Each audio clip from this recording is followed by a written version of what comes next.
And because the state furnishes them vacation transportation, room, board, everything including free movies, the vacationers have rubles to spend, and literally nothing else to spend them for but the finest flowers in the world.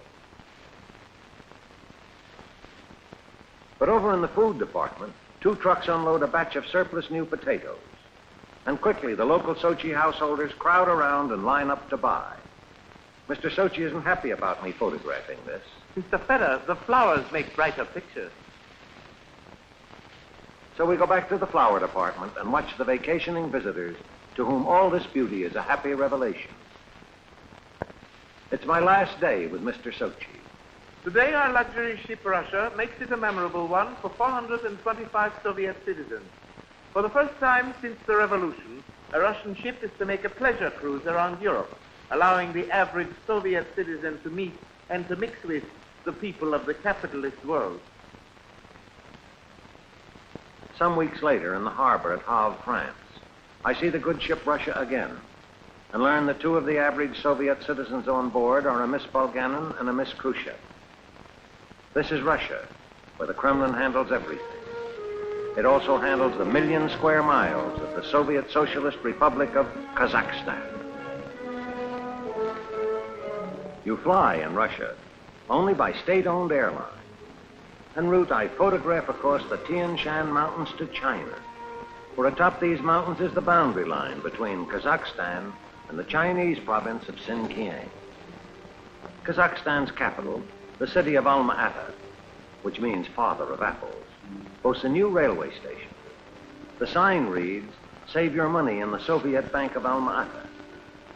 This is a Russianized Asiatic city, even to an old Russian custom, the rollicking fancy dress and burlesque makeup of a Russian wedding celebration.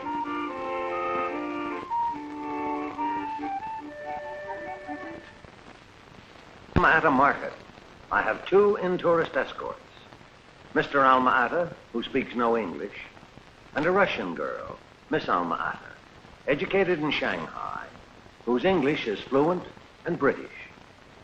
The Alma-Ata market is new and bustling, with its large, crowded conglomeration of Kazakhs, Kyrgyz, Turkoman, and others so Mongolian they might just have come from China. The market sells everything from fresh meat, freely exposed for the customer to examine, to roll your own tobacco, and second-hand clothing, and an occasional little private enterprise on the side.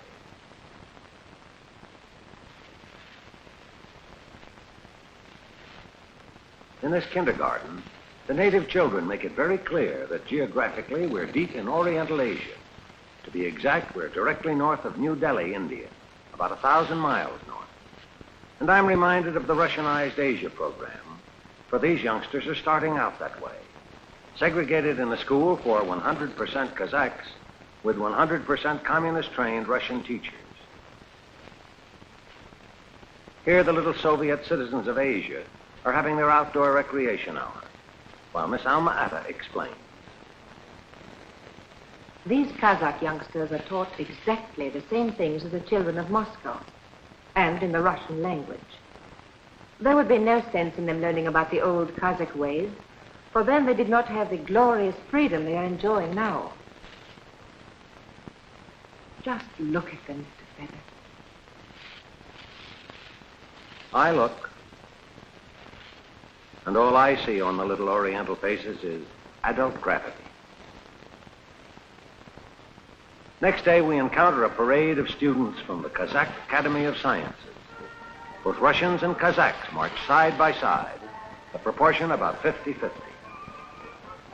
The banners say, "Forward together as brotherly champions of peace." They are marching to the Academy Park to receive awards for their athletic achievements.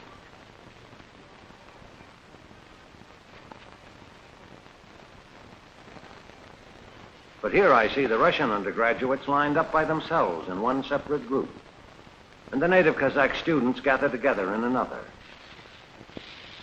That evening, Miss Alma-Ata and I are to attend the concert at the Lenin Opera House. The house is packed, almost entirely with Asiatic Russians.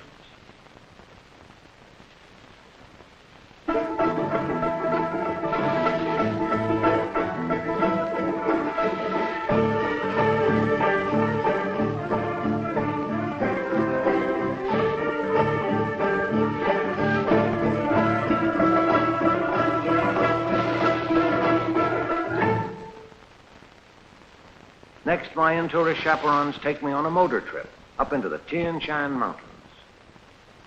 This is wheat and apple country. Those apple trees remind me of my husband. He is a tree surgeon working in Siberia. And here, higher up, is grazing country, state-owned sheep country. The sheep herders wear the padded Kazakh jacket against the cold. And here, still higher up, is a mountain village called Cherin, where the local agricultural fair exhibits the products of the region. The fair won't be open for several days, but the director will show us some of the wonders of Kazakhstan, the largest vegetables in the world.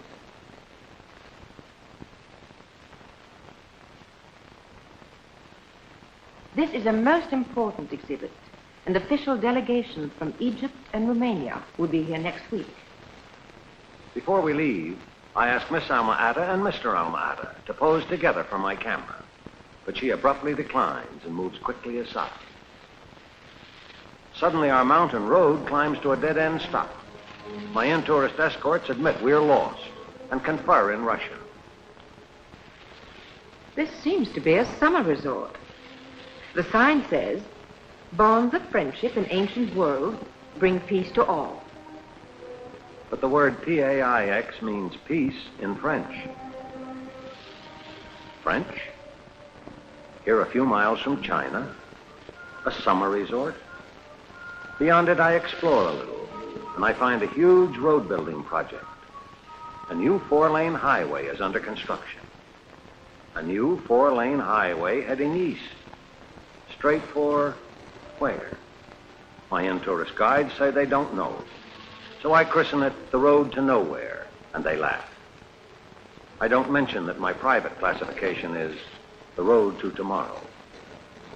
I wonder if it's called the road to tomorrow within the walls of the Kremlin, which now permits me to see the Paris of Russia, the once imperial city of Leningrad, where in-tourist escorts me to the 55-year-old Hotel Astoria. From the hotel, we make our way first to the main thoroughfare, the Nevsky Prospect, principal shopping center lined with state-owned shops and stores. Miss Leningrad turns out to be intelligent, earnest, and never at a loss for words. Leningrad is the greatest city in the world for culture parks and museums. And here, enjoying our parks, are some of our Leningrad children. You see, Mr. Fedor, after the child is born, the state takes charge, so the mother can get back to work as soon as possible. Leningrad's parks are called culture parks because, for instance, of a statue of Catherine the Great. She ruled Russia for 34 years, enjoyed numerous lovers, and had them all put to death. More parks, more culture, a woman bootblack releasing another man for more productive labor. More ice cream. Ice cream is very popular, I mentioned. Of course. It is excellent food, good for everyone. But we must hurry, Mr. Fedor, to the next thing on our schedule. The former Winter Palace has been combined with the Hermitage Museum, making it the largest museum in the world. Some of these art treasures are recent acquisitions. We rescued them from the Nazis, who had looted them from the famous museums of Europe. 4 hours later, we're both worn out. Let's call it a day. Tomorrow, I'd like to see the famous Kirov Stadium. Not tomorrow, Mr. Fedor. The Kirov Stadium is closed. But next morning, she secured a special permit for me to see the Kirov Stadium. It's not closed. It's very busy. It's just as I've seen it in pictures. Only Stalin's portrait is no longer beside Lenin. Several thousand people seem to be practicing something to instructions blared out of loudspeakers. I can see students, workers, athletes, and many uniformed groups. What is this? Not until next day do I see the official news bulletin that a gentleman named Tito was coming to. And I then knew that what I'm seeing now is a rehearsal for one of those spontaneous manifestations, demonstrating the popularity of some visitor who is, at the moment, very popular in Russia. Tomorrow, we drive north from Leningrad to another palace. This was built by Peter the Great, so that on a clear day he could study the coast of Finland. I'm afraid we can't go inside. It's being made over as a culture and rest resort, but we can take a walk down along the fountain. We've walked a lot. Why don't you rest while I have a look at Finland? On the other side of the palace, I find a group of laborers, teenage young pioneer workers again. The Young Pioneer program is a special part of the Soviet educational pattern. Here, for students not engaged in technical and scientific achievement, there is special emphasis on the practical labor trade. And these young girls are doing their classroom work. Suddenly, Miss Leningrad appears at my side. Of what interest could this be to you, Miss Feather? I mildly explain that in my country, such work is usually done by men. These patriotic young girls are freeing men for other work. Come, we must hurry. We hurry. I photograph this village while my in-tourist folks are repairing a blow-up. It's typical of hundreds of villages I saw throughout the Soviet. But this is the first I could film. Judging by the antennas, there's television for everybody. But before the blowout is repaired, my camera is back in its case, and I proceed with the official sightseeing. For several more days, I see what they want me to see. More palaces, more churches. But when I ask to see inside certain cathedrals, Miss Leningrad says they're not on my schedule. Finally, I say I'm tired, and today I'll go back to the hotel for lunch. But I skip lunch, slip out and take a Packard-type taxi to the Cathedral of the Virgin of Kazan, where, unchaperoned, I can't get past the guards to go inside. Then quickly on to the Church on the Blood. No soap here either, but I manage a quick look in. It's now a warehouse for the theatrical scenery of the Leningrad Opera. It's an easy walk to the magnificent Cathedral of St. Isaac. Here the guards are willing for me to enter, but take my cameras away. I soon find out why. For St. Isaac's is one of the official Soviet institutes of anti-religion. Inside, this church is filled with paintings and murals showing the evils of religion. One depicts a bloated, cigar-smoking capitalist, bullwhip in hand, riding on a golden cross, carried by tortured peasants, preceded by Christ clad in glittering gold. On another wall, a painting of the Pope. When looked at sideways, the Holy Father wears the head of a jackass. Again, Christ is shown and named as the Jewish fortune teller. And in other unspeakable poses, but I'd seen enough. No wonder they didn't let me take pictures inside. And before I got my cameras back, I saw two culture teachers bringing a group of little children into the front door. This is Russia, the Russia of the Kremlin. Not the Kremlin of museums and sightseers, but this, the most widely discussed group of buildings in the world today. So exclusive, there are special NVD police to prevent anyone not authorized from even crossing the street to approach. For this is the Soviet Union's supreme headquarters that governs the most completely governed empire on earth, that can command the every human effort of 250 million people to its own desire, thus producing tremendous achievements in the technical science. But it also brings to the Russian people what I have seen in their faces. And what of the Russian people living under this paradox of power? On my last night at the Moscow hotel, strange noises arose from Red Square up to my bedroom. I take a camera and hurry down 8 flights of stairs. What's going on here? Here in the semi-darkness and the temperature below zero. Through the pre-dawn gloom, I see students, young workers.